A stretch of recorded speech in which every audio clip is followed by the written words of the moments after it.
Welcome everybody to today's session on endometriosis and nutrition.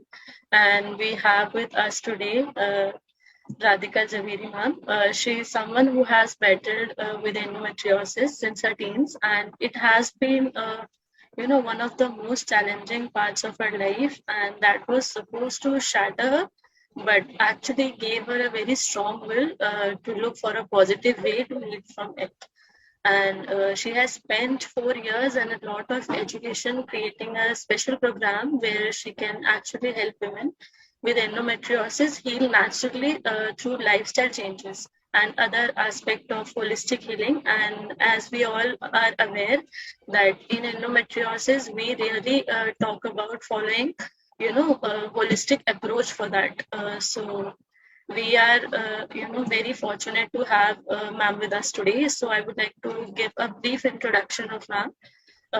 So she's also the founder of Pain Free Endo System, a certified holistic nutritionist, certified in endometriosis and the gut link, certified nutritional educator from Utah State University, and certified in adrenal fatigue, gluten, and women's health by Integrative Women's Health Institute, and also done her advanced certification in coaching dietary strategies. So there is a lot more learning to add to the list. So we are very thankful from Women with Wings group side that we have Radhika Jhaveri ma'am with us, so that she can also put so many doubts and we as patients have. So thank you so much ma'am from our group side to join us for this session. So all over to you ma'am. Hi everyone, I'm so excited to do this session on understanding endometriosis for all of you. It's really something that anyone who has just discovered that they have endometriosis is normally really confused about, and they're always overwhelmed about what to eat, what not to eat, and it creates a little bit of stress and anxiety, which slowly down the line simply increases, right? And there have been instances where why I pursued the education for endometriosis was because I did hire a dietitian, all right, and I did try and get all the professional help I needed. But because endometriosis at that point wasn't that much researched, I guess I did not get the right assistance that I needed, and so I took it upon myself to get all the education I required from different institutes to get the exact combination of credentials and qualifications as well as knowledge that I needed in order to be able to understand this disease. And at the point when I realized that these lifestyle modification, lifestyle choices, and nutritional strategies that I applied to my own life really helped me move from the scale of stage 4 endo to absolutely pain free. That's when I realized that I need to spread the word and spread the awareness that endometriosis is manageable. I will not say that you can be cured of endometriosis because it's always going to live. The endometrial cells that are present in the body of a woman anatomically are never going to be completely gotten rid of. And that's something practical that we need to always accept. But yes, I will say 100% that endometriosis is manageable. So before we begin the session on nutrition for endometriosis, understanding nutrition for endometriosis, the first topic that I want to cover is, I'm just going to get my notes. Yeah. Importance of right nutrition. The first thing that we were going to discuss was the importance of the right nutrition that someone who has endo needs on a daily basis, right? If you think about it, from the time of birth to adulthood or to how many ever years of life we have, the only constant input that goes in our body is food, right? And food, as compared to other environmental toxins that we talk about in endometriosis, is very quick to show results, and it's very quick to show symptoms in your body. Environmental toxins, yes, take a long time, and over the time they show a difference in your symptoms. They increase or decrease symptoms depending on your exposure to environmental toxins. But today why we're talking about nutrition is because food has an instantaneous effect on your symptoms on a daily basis. That is how we have the elimination diet that helps us identify food triggers. What's a trigger? A trigger is something that shows instant results as soon as you ingest that food, right? So that's in a very simplified way, I can say that because every day's input of food in our body is going to affect our symptoms in a good or a bad way, depending on what food we are eating, whether it's going to support our system or it's going to increase the endometriosis and support the endometrial growth in our body. So the right nutrition is that important. All right. Now, I would also like to say that the mindset of a woman with endometriosis, as many patients that I've seen, is mostly of the deprived mindset and the victim mindset that why am I going through all this? Why do I have to give up on all these foods? And why is so much of restrictions only upon me? Right? And why am I supposed to face so many painful symptoms? And if I don't give up all the foods that I love, I'm just going to have to deal with pain all my life. So that kind of a mindset puts you in a very negative space, personally speaking. And what I learned from my experiences, instead of having the depriving mindset, we should think that nutritional strategies are going to empower us to control our symptoms and to manage them for life. So I shifted from a depriving mindset to an empowering mindset, right? That instead of thinking that I'm going to deprive myself of all these foods, I am going to think I'm going to empower myself by eating the foods that are going to fuel my body to manage the endometriosis and to restrict the growth of endometrial cells in my body. Because when I was dealing with stage 4 endo, I also had adenomyosis. So my uterus was bulky, I had adenomyosis, I had stage 4 endo, I also had adhesions. So there was a lot going on in my body. And that's when I realized that the only thing that's going to change my symptoms is going to be the food intake that I have on a daily basis and what foods I'm going to remove from my diet and what foods I'm going to introduce in my diet. So that was almost what I wanted to cover in the importance of right nutrition for endometriosis. All right. Now, the next topic that I want to cover is mindful eating for now. If you think about it, the first process, the first system that goes in action as soon as we eat food is digestion and then absorption and then assimilation, right? These are the basics of digestion, right? Now, in order for digestion to take place, it's only common sense that the gut and the stomach does not have teeth. It's the mouth that has teeth, right? So we need to chew our food. It's so simple. It's the basics of chewing food. And chewing food, it's called the Fletcherizing method, where he was a scientist and he introduced this method that you need to chew your food at least a minimum of 35 times. It's between 35 to 100 times, but I know that in this fast-paced life, it's really not possible to, sit and chew a morsel for like 100 times. But eating small mouthfuls, small portions, and not stuffing the mouth, not gulping it down, chewing nicely, enjoying the food, visually looking at the food before eating it, all right? Smelling the food, taking the fragrance of the food, preparing the body in order to, prepare to eat and let the digestive juices secrete in the mouth. And that's where the term mouth watering comes from, right? So before we feel the mouth watering is what we normally do in a fast-paced life is we just gulp everything down. We simply stuff our mouths because we have a job, we have kids or whatever. And that's called stressful eating, where we don't chew our foods. And especially in endometriosis, a woman with endometriosis has a compromised digestive system, which is a given, all right? It's a no-brainer. Any woman with endometriosis has a weak digestive system. And if you're not going to chew your food, you're making it even more difficult for your body to deal with the basic job of just digesting the food that you intake. So the absorption and assimilation is going to happen much later, but that's also not going to happen effectively in the body, right? That is the reason why mindful eating is very, very important. Some pointers that you need to keep in mind is, like I said before, when you're going to be preparing yourself to eat, make sure that you have visually looked at your plate, you smell the food, you prepare yourself for the meal, whether it's breakfast, lunch, or dinner.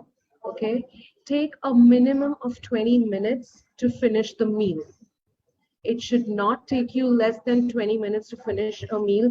All right, if it's a protein shake, it's understandable. But if you're having protein shake with some eggs and fruits, it should take you 20 minutes. And if at all, I know we've been living the same life since many years, and to incorporate change is very difficult.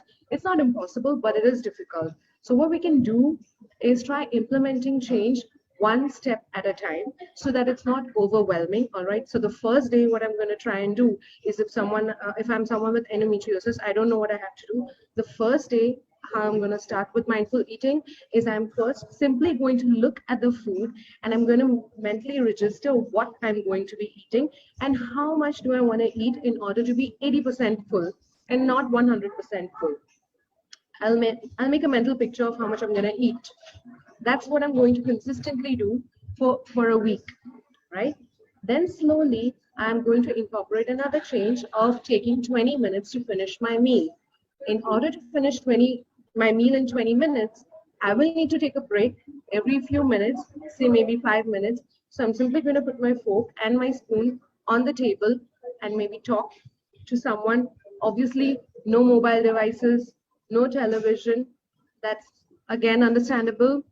Probably have a conversation with someone, put the spoon and fork down for a while, take breaks, and try and finish my meal in 20 minutes. So that is how we make step by step changes, and that is how lifestyle modification and lifestyle changes are implemented in someone's life. We cannot expect everyone to be taking lifestyle changes all at once, right? So this is a simple example how we can go about doing that. So mindful eating is really simple. All we have to do is chew the food. All we have to do is take 20 minutes to finish that food, finish that meal, which is going to make us chew the food effectively anyway, because we have nothing else to do for 20 minutes. We are not going to rush into finishing our meal, all right? And we are going to enjoy the meal. We are going to experience the tastes, and we are going to mindfully eat the meal, which is called mindful eating, right? So this is one of the basics of being able to make the most of the nutrition that we are putting in our bodies. If you think about it, that we're going to put the best of foods, we're going to take the best of organic vegetables, we're going to be taking the most organic meats, or free range eggs, or whatever good quality foods and high quality foods we are going to consume, which we are really paying a lot for, because in this time, in this day and time, we know that organic foods and high quality foods that are pesticide free and fertilizer free are very expensive, let's face it. So if you're not going to mindfully eat all that, and if the nutrition that we're putting in our body is not reaching our cells, there is no point of it all. So the first thing that we need to start with is mindful eating, right? So coming to the next topic is digestion. Now, digestion is a very, very, very important process for a woman with endo. And any woman with endo, like I mentioned earlier, has a compromised digestive system. So what we need to do first is improve our gut health, because a compromised gut health and a gut system is going to show secondary digestive symptoms like IBS, colon issues, allergies, autoimmune issues, arthritis, eczema, asthma. These are all true conditions and secondary digestive symptoms that are as a result of a weakened and compromised gut health. So anybody who's starting out there who does not know what to do simply has to first work on their gut health. Okay, now the standard Western diet, and I'm really sadly admitting this, that even the Indian diet has completely changed now, and it's become more westernized, all right, because of the global exposure. And our diet also has become more Western, with a lot of consumption of bread and a lot of other things like dairy, cheeses, and junk food, and all of that. Ready to eat foods, because nobody has the time right now. Nobody has the time to cook and prepare meals. So the gut health is compromised to a level where you will start seeing autoimmune issues going on in your body. There will be allergies, there will be joint pain, there will be all kinds of things. Everyone here on this call must be having some or the other co-condition for sure. I guarantee you that, which is associated with the gut. So what we need to do is improve our digestive system, and in order to do that, we need to improve our gut health. Now, how are we going to improve our gut health? To improve our gut health, first and foremost, the Western diet does not provide the gut with enough prebiotics for the probiotics to flourish, which means prebiotics are the plant fibers which are indigestible. The fiber that you get from plants that's not digestible, those are the prebiotics for the probiotics to flourish in the gut. All right, you with me, everyone? I hope it's not too much of information. I'm going to really fast, right? So, all right, thanks. Now, in order to consume enough prebiotics, because even if you're taking a probiotic supplement, unless it also has prebiotics with it, it's a given. But if you're taking probiotics and you're not consuming prebiotics, the probiotics do not have a system to flourish on. They don't have the food to grow and to give you a healthy gut flora in your colon as well as your intestines and your gut, right? So the prebiotics you get from legumes, pulses, leafy vegetables, the salads that we have. So these are all prebiotics. We'll discuss a lot more options. And at the end of the session, I'm going to give you some few recipe books that I have of my own, some meal plans that you can always use whenever you want. So those recipe books and meal plans will give you a roundabout idea what you should be eating on a daily basis. Okay, so most importantly, improve the gut health. A compromised gut health and a compromised gut system in the body also, believe it or not, results in depression and anxiety. Women with depression and anxiety have a compromised gut. All right. So if you want to go anywhere to improve your systems, work on the gut. And what else can you do to improve your gut health? To first find out what foods you're sensitive to, what foods you cannot tolerate, and what foods you're allergic to. Allergies are different, sensitivity is different, and intolerance is different. It's just the level of reactions and autoimmunity happening in the body, which is different, wherein the allergy side of it is the highest, all right?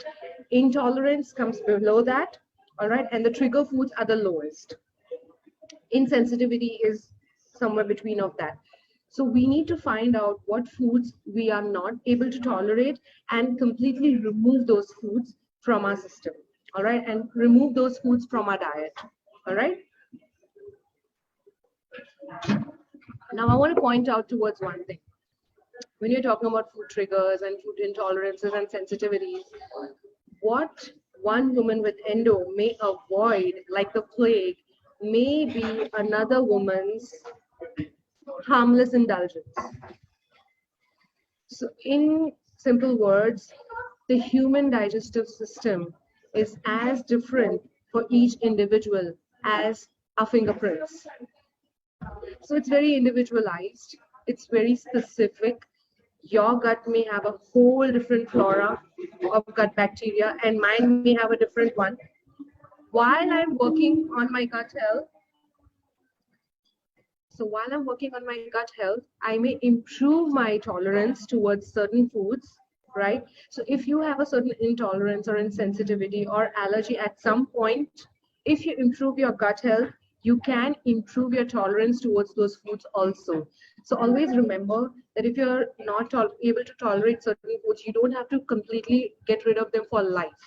If you improve your gut health and if you work on your digestive system and all the other systems, hormone balance and things like that, you are going to be able to increase your toleration for those foods, and you're also going to be able to implement those foods again in your diet. Include those foods, if I may rephrase it. So that's that. And last but not the least, any woman with endometriosis has inflammation in her body at some level or the other. If you have endo, you have inflammation. It's a given. and we have to accept it, and we have to move forward with the level of inflammation that we have in our bodies, right? Now, this inflammation, now, what is inflammation? Inflammation is our body's immune system reacting to some kind of a foreign damage or whatever is happening in the body and trying to fight against it by creating inflammation, right? So, with endo, because the damage is happening on a daily basis, the inflammation is also systemic, which, in other words, is called chronic inflammation, right? So endometriosis is associated with chronic inflammation. Chronic inflammation is a result of endometriosis, right? So what is chronic inflammation? All kinds of autoimmune things that are happening in our body is chronic inflammation. Arthritis is chronic inflammation. Pelvic pain is chronic inflammation. All right. Any kind of muscular cramps is chronic inflammation. And when your body is in constant pain, it compromises your digestive systems and all the other systems in your body, because the entire energy of your body is going in that pain dysregulation that's happening in your body, right? So it's all cyclic. So in order to get out of this vicious cycle, we have to first and foremost improve our gut health, improve our digestive system. And like I said, I have began from the basics of first and foremost mindful eating if you don't know anything about endometriosis and if you don't have any professional help. Secondly, moving on to improving your gut health, doing whatever the research you need, meeting nutritionists, dietitians, specialists who specialize in endometriosis, which is really, really important because only they know what works and what doesn't work for endometriosis, right? And last but not least, I want to point out to always focus on nourishing the body to get enough energy to deal with whatever dysregulation is going in the body so that we don't feel weakness, fatigue, anxiety, depression, and not being able to manage everything, brain fog, chronic illness, right? So what we need to do is not focus on the foods that we need to avoid, but focus more on the foods that we need to consume on a daily basis to nourish the body and help the body overcome inflammation and heal naturally. Because let's face it, food is the best medicine there is. I personally believe that food is the best medicine, and I have seen amazing results in my body, not just with the normal food that I eat, but with lots of superfoods. There are power foods, there are supplements, there's lots of things, there's herbal things. So there's lots of things that we can do with endometriosis. But like I said, empower yourself with the knowledge of how to heal. Focus your energy on empowering yourself to heal from it, and do not focus your energy on the victim mindset that why is all this happening in my body, right? I'm going to keep reminding you of that during the session. All right, I'm just going to check the time to check about what other topics we need to cover. Right. So the next topic that we're going to cover, let me just check my notes. Okay, is what to eat, what not to eat. The most interesting part of this session is what to eat and what not to eat, right? So I have made my notes. I'm simply going to refer to my notes. Now, what you eat, the bottom line, what you eat is either going to help you diminish your symptoms or it's going to help to increase your symptoms. Now, it's entirely up to you how you want to eat and what you want to eat. Because I come across a lot of women who say that, oh yeah, I want to get rid of endometriosis. I have stage 4 endo. I have these symptoms. I have painful bladder symptoms. They have all kinds of things going on in their body, but they're like, I don't want a diet. I cannot follow a diet. I cannot cook. Well, then you're clearly saying that you don't want to take action and you don't want to heal, right? So we have to be very, very practical about taking action and understanding the fact that what you eat is either going to help you heal naturally and completely, or it's just going to help the endometriosis to increase in your body. And there's no other way of saying it, because if you're going to eat foods that increase inflammation, foods that increase inflammation are called pro-inflammatory foods, and foods that, how do I say it, foods that diminish inflammation are anti-inflammatory foods, right? So it's up to us if you want to eat pro-inflammatory foods like junk foods and dairy and gluten and soy and sugar, which I'm going to come to later, or we want to eat anti-inflammatory foods like whole grains, cruciferous vegetables, right? Fruits that have a low glycemic index, right? So these are the starchy vegetables, right? So these are the foods that we want to eat on a daily basis that are going to be anti-inflammatory and are going to decrease the central nervous pain regulation, dysregulation that's going on in our body, and it's going to decrease the systemic inflammation that's going to happen in our body, which is a very slow process. It takes time. You cannot expect to be on a whole anti-inflammatory diet, because I call it an anti-inflammatory diet, not an endo diet, right? Because it's not just endometriosis that we're dealing with. Like I used to have asthma, I used to have eczema, right? I used to have IBS. So it's not just one thing that we're going to be dealing with. We're going to be dealing with a lot of things for which an anti-inflammatory diet is the way to go.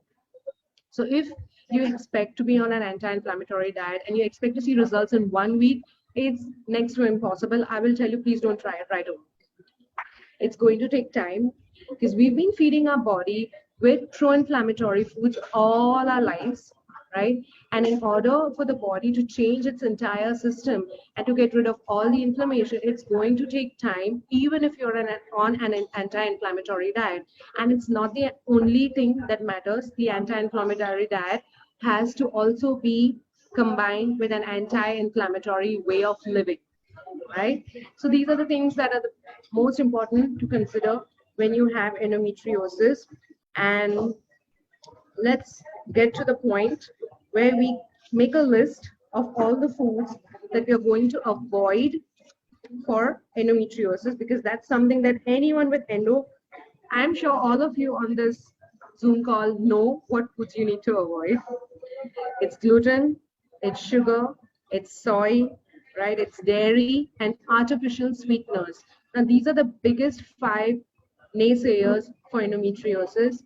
Artificial sweeteners is something that we avoid, but this is the biggest driver of endometriosis. If you want to get rid of endometriosis, these are the five foods. You may want to make a note of these five foods. All right. Gluten, dairy, soy, sugar, and artificial sweeteners. Now, artificial sweeteners is everything from honey to maple syrup to fructose syrup, corn syrup, agave. All of these artificial sweeteners are a naysayer for endometriosis. And if you're going to ask me that, what am I going to replace sugar with? If you're saying that don't have artificial sweeteners, don't have sugar, what do I do? Well, face it, stop having sugar, because sugar is food for endometriosis. Sugar is food for any kind of inflammation. If you want to know about what other damage sugar does, you must follow Dr. Mark Hyman. He's an advocate of removing sugar completely from any given person's diet. Once you remove sugar from your diet, you will see a huge change in your energy levels, in your longevity. You will start reversing age. You will start reversing your aging process, and you'll see remarkable results with your focus, right? Like I said, energy levels, the way you're able to exercise, the way you're able to improve your productivity. So there are lots of results. I've seen myself by giving up sugar. But the bottom line is you have to give up sugar. There's no sugarcoating that for you. I'm going to tell you, let's face it, you have to give up sugar if you want a better life. Now you have to decide what price you're willing to give. You have one life. Is it worth living a life in pain, or you want to just give up one food that's literally going to pull you from this side of the scale to that side of the scale, right? And in my opinion, I know it's really difficult when you've been consuming sugar all your life, you've been consuming ice creams. Ice creams are the worst thing to have for endometriosis. Why? Because they have gluten, they have dairy, they have soy, they have sugar, they have artificial sweeteners, they have all of it. Luckily, in this time and day, we have gluten free vegan ice creams available, and the meal plans that I'm going to be given free later in this session also have desserts for endometriosis where you can enjoy ice creams guilt free. But like I said, if you're going to buy store-bought ice cream, the normal ones that we have, it's not going to work for you. So the way I counsel my clients is to have desserts, your endo-friendly desserts, with you in the refrigerator. So whenever you have a craving, you're not going to end up eating the wrong thing, for which we need to plan a little ahead of time. And coming back to the sugar side of it, if at all it's really, really difficult for you to give up sugar, there's one alternative that I recommend, which is stevia. It's organic, it's natural. Having stevia in certain amounts is okay. Overdoing that is also not going to help. So we need to get accustomed to the fact that we need to find natural sweet alternatives like fruits. Banana is sweeter than sugar for me, honestly. I find banana is really very sweet. So if you look at the natural fruits that are really sweet, you will find them sweet if you give up sugar, right? So we have to try, give it a shot, try giving up sugar. Soy is not that difficult to give up, but make sure that when you're eating out, whatever food you're having is not prepared in soybean oil. There are certain things that we need to be mindful of, which is something else for another topic for another day. But these are the 5 foods that you will absolutely need to avoid for life if you want to live pain free with endometriosis. And I am a very straightforward person. When I counsel my clients, they know for sure that this is what is going to give us this result. This is what you need to do to get this result. There's no sugarcoating it. And on the upside, on the positive side of it, I honestly feel, and this is what I tell my clients also, we do not have cancer. We are not dying. We have to live with it all our lives. So it's up to us to make our quality life the best that we can or make it as shit as we can, right? So that's entirely up to us. Now we already know what foods we need to avoid. So then what foods do we need to eat, right, for endometriosis? Coming back to what I said earlier, focus on the foods that you need to nourish your body for endometriosis, right? Now, when we are talking about focusing on the foods we need to nourish for endometriosis, the first thing that I will talk about is good quality organic protein sources. If you're a non-vegetarian, make sure you eat grass-fed chicken, grass-fed beef, or whatever form of meat that you're having, free-range eggs, if you tolerate eggs, and if you don't have any painful bladder symptoms, you can consume eggs. Make sure you can tolerate them, and they are, again, free-range, happy chicken eggs, like we say in India. Wild caught fish, or fish that's caught in the free rivers, free flowing waters, which is really difficult to find, honestly speaking. But be mindful of that, because otherwise fish is loaded with mercury these days, right? So we don't want to be putting that in our body at any cost, because we have a lot of things to deal with anyway, right? Then we have organic vegetables and fruits, which is again a little expensive in this time and day. But if you think about it, the amount of money we spend on our health, the amount of money we spend on medical professionals, medical treatments is nothing. I mean, this is nothing as compared to that, right? So I believe I would rather consume organic fruits and vegetables than pay the doctor and also undergo so much of pain in my body, right? So make sure that you're consuming organic vegetables and fruits that are pesticide and fertilizer free. You can find those foods in the farmers markets around your place, and there are many super like departmental stores that stock these fruits and vegetables. And one thing I want to point out is most of the frozen fruits and vegetables are least in pesticides and fertilizers, because normally the frozen foods are foods that are picked from the farm at the right time when they have reached their ripe, uh, when their level of ripeness is the maximum, and they're immediately frozen. So the nutrition is kind of frozen then, right? They're not dying when you buy them, like how we buy them from the farmer's market or from the vegetable vendor. So I really prefer stocking on frozen fruits and vegetables, frozen mixed berries. I always stock on them. Frozen peas, I stock on those all the time. Frozen pineapple and things like that. It also helps me save time, and it's very, very easy to prepare my smoothies in the morning.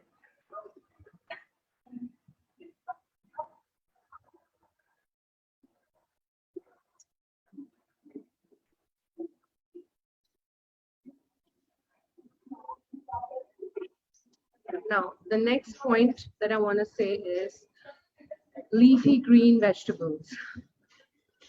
So if you have endometriosis, you know something called estrogen dominance. where you have excess estrogen circulating in your body, right? Now, this excess estrogen that is circulating in your body is something that needs an exit plan, all right? It needs something to get outside your body, right? When we don't consume green and leafy vegetables, it is stuck in the body, right? But when we eat green leafy vegetables, cruciferous vegetables like cauliflower, broccoli, cabbage, bottle gourds, all kind of gourds, cantaloupes, all kind of pumpkin, sweet potatoes, all kinds of vegetables, is when that estrogen can bind to these foods and get rid of it from the bowel movement.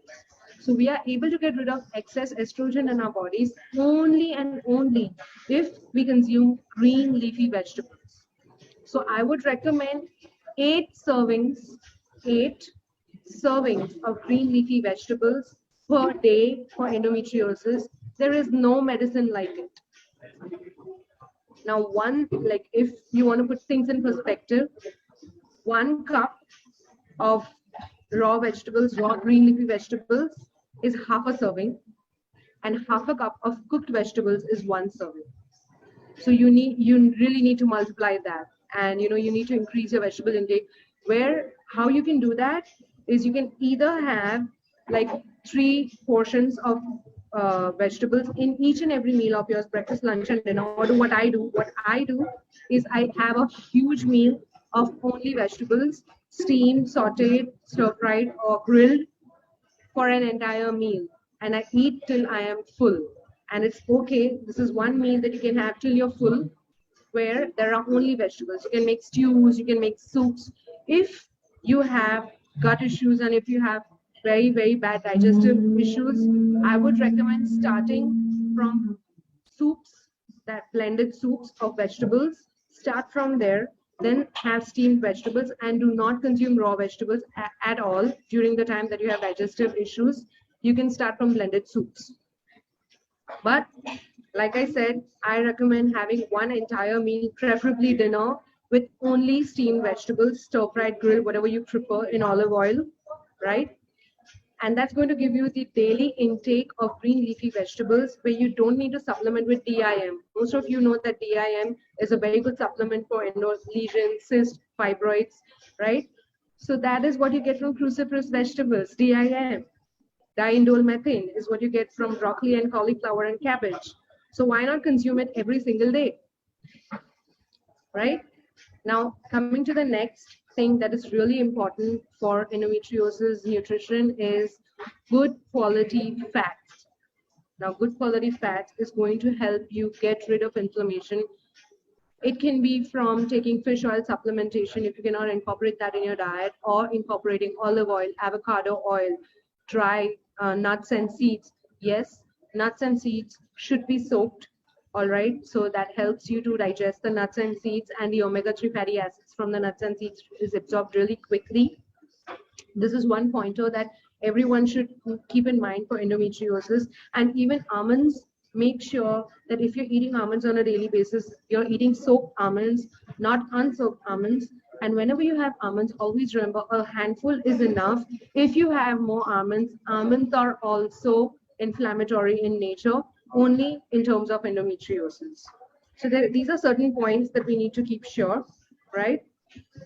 When we are consuming nuts and seeds, that they are soaked, not having too much of anything, having it in moderation, all right, and having high quality fats like olive oil, avocado oil, nuts and seeds. You have dark chocolate, which is really good in omega-3 fatty acids. And if nothing works, in my case, I supplement with fish oil every single day, whether I'm having healthy fats or not. So that helps me to get rid of the inflammation on a daily basis. I'm addressing inflammation on a daily basis, which means I am putting a barrier on inflammation. I'm not going to let it increase at all. So what is going to increase is not going to go above, and what is already there is going to decrease because of the anti-inflammatory diet and the anti-inflammatory way of living that I have incorporated in my life. The anti-inflammatory way of living is another topic that we will cover in another day. But today we are just going to finish with the nutrition side of it. Right? Eggs are high quality fats as long as they are free range. If you tolerate eggs, it's the best breakfast ever, right? With some vegetables. 2 eggs is good quality protein every morning. It's good quality fat. So you have a wholesome meal and you have a best breakfast, which is ready in 5 minutes. Quick, easy to prepare, right? So these are one of the most essential things for endo. Last, I would like to mention grains. The Western diet has lots of processed flours, processed foods, which is not whole grains, but it's grains that have been stripped of all the bran and of all the outer layers, right? That is not going to help endo. Gluten sensitivity happens with overconsumption of processed foods, right? So what we need to do is consume whole grains. Again, you need to keep a check on what foods you tolerate, what whole grains you tolerate, and what you don't. Because with endometriosis, not everyone is able to tolerate all grains. I don't tolerate millet. Obviously, I avoid gluten also because I don't tolerate gluten, and anyone who has endo should avoid gluten. But apart from gluten, I do not tolerate millet. So I have to avoid millet as well. You have to decide what you're able to tolerate through the elimination diet. First and foremost, eliminate all the 5 things that I mentioned before: dairy, gluten, soy, sugar, artificial sweeteners. All right, eliminate all of them from your diet for an entire month and then reintroduce one food group at a time and make a journal. Look at how you tolerate dairy. For example, week 1 you reintroduce dairy. You're going to have dairy, you're going to have milk one day and you see how you feel. The next day you introduce cheese and you see how you feel. The next day you're going to introduce yogurt and all other dairy products slowly and steadily and see how you feel, right? And the symptoms that you record may last 3 to 6 days after you consume them also. So the elimination diet is not a short thing, it's a lengthy diet, but we have all the time we have, right? Like we have a whole life. Why not give 1 month, right, of our lives, or maybe say 2 or 3 months when we see lots of triggers and intolerances? It may be longer to be able to determine what foods we're allergic to and what foods we are not able to tolerate, right? So that's the way to go about it. And coming back to grains, consuming whole grains is very, very important, very essential. Lentils, pulses, legumes, these are whole grains. Okay, brown rice, whole grains, millet. When you're buying flour, make sure it's written whole grain. So that flour is prepared from the whole grain and it's not been stripped of the bran. So all we need to check on the flour on the package is whole grain and organic. When you're buying any packaged foods, vegetables, make sure it is certified organic. Make sure that if you're buying any flours, they're certified organic, all right, non-GMO, right, genetically modified organisms. Non-GMO is the way to go, right? And it's certified whole grains. These are the things that we need to be mindful of. And these are the basics for the nutrition standpoint of endometriosis. If you don't have a nutritionist, if you don't have someone's medical professional help in order to address your symptoms, or you don't have the time or means or resources or whatever, this session is for anyone who does not have that. But if you want actionable tasks, if you want to see results, tangible results, you will need to consult a nutritionist or a dietitian who specializes in endometriosis. So that's about it. Like I said, focus on nourishing the body, enjoy the foods, and we live in a time and day where we get lots and lots of alternative options. All right, we have lots of options. If you think about women a century ago, endometriosis was prevalent, but they did not have the knowledge, they did not have the awareness, they did not have the means, and they did not have any resources. We are in a much better place, right? We have gluten-free, dairy-free, all kinds of foods available right now. So I would say focus on the positive side of everything in life. And that's it for me. Thank you everyone for listening to me patiently go on and on and on about endometriosis nutrition. Thank you so much, ma'am, for pointing out so many, important points that we all have been missing, like implementing one change at a time and including that mindful eating and shifting from not only anti-inflammatory diet to also the anti-inflammatory way of living. So we will be taking up some questions so that there is more clarity from endometriosis warrior side as well. So the question that we received is, that has nutrition decreased the level of endo? Example, like before nutritional changes you had stage 4, and after changes to nutrition it decreased level. So it is basically related to your own endo journey. I will say yes and no. The answer to this question is yes and no. I believe in a holistic approach towards healing from endometriosis, but from a nutritional standpoint, I will say I saw a huge change in my symptoms. First and foremost, when I started avoiding all the foods that I was supposed to avoid. Then, when I avoided the foods that I was supposed to, I saw that I was weak. I was not having any focus. I had lack of energy. So that made me realize, all right, now I need to focus on nourishing my body, right? So that's how the simple brain works, how the simple person's mind works. I wasn't a certified nutritionist at that point. So I realized that I need to increase my protein intake. I was, and I am still a licensed Zumba instructor. I was always in the fitness world. So it was really important for me to nourish my body. And that's when I started focusing more on nourishing my body with the right foods to address the inflammation. So the answer to that question is yes, nutritional strategies did help me, but not only nutritional strategies, I incorporated an anti-inflammatory way of living, which meant exercising, meditation, sleep management, stress management, a lot of other things, mindful eating. So yeah, that I guess that answers your question. Yes, so our next question would be, are there any specific fruits or vegetables that can actually improve the digestion? Any fruit or vegetable that's high in fiber is going to help you with digestion. All fruits and vegetables have their own unique nutrition, vitamins, and minerals. So I would say the best way to go about is to have a rainbow approach towards fruits and vegetables, because we want the goodness of all the fruits and vegetables. Apples are good, bananas are also good, right? Broccoli and cabbage is good, carrots are good as well, bell peppers are good as well. Yes, if you have painful bladder symptoms, digestive symptoms, any arthritis like symptoms, you